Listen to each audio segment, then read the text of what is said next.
Let's talk about what to look for in a property if you're considering renovating it for profit.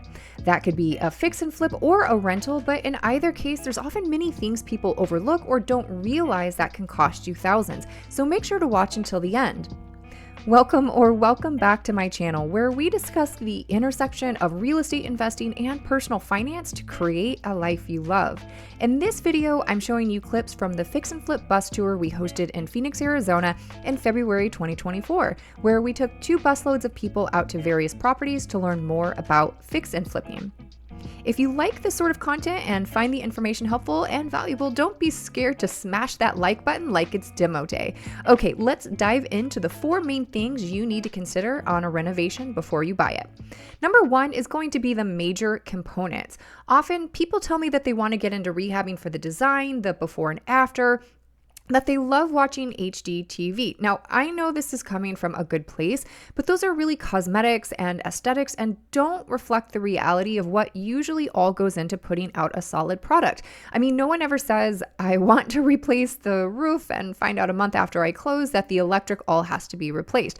So let's talk about the really costly components that you definitely need to consider before you even think about making it Pinterest worthy. These would be Number 1, the roof, the plumbing, the HVAC system, the electric, and the foundation. I would not buy a house without knowing the age, the condition, apparent problems, and cost to repair or replace each of these, depending on the answers to those questions I just listed. And depending on what part of the country you're in, you may also need to consider sub pumps and basements.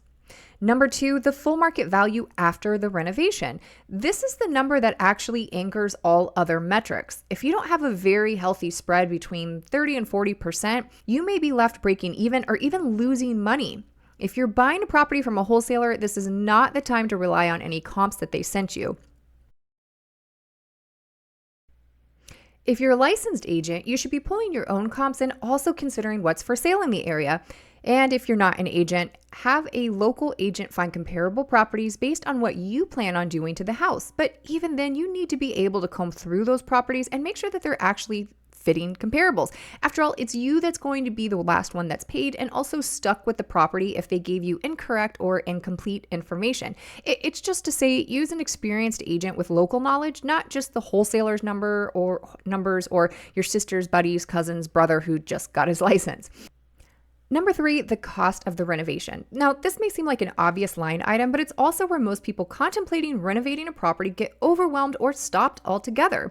The thoughts of contractors ripping them off or not knowing what work to do or going grossly over budget due to ignorance are often what people imagine when it comes to the idea of renovating an investment property, and where the fun also wears off really quickly.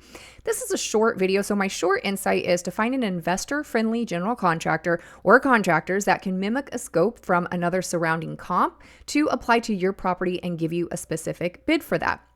Lastly, number 4, all the other costs. This is generally where people get in trouble as well, as they hadn't considered or realized the many line items that go into renovating an investment property. These are costs like cost of funds, taxes, insurance, title, HOA, and keep in mind the seller might expect you to pay for their closing costs. And if you plan on selling or refinancing, you'll also have another set of closing costs, plus potentially more costs like commissions, concessions, price reductions, credits, additional repairs. The list goes on. So you might actually end up with 3 sets of closing costs. I do offer a free spreadsheet that helps walk you through analyzing a fix and flip to see if it's a good deal. So if that's something that you're interested in, I'll share the link below. I'm also getting back into posting more content. So if you're into real estate investing, personal finance, and creating a life you love, please consider subscribing to my channel. See you on the next one.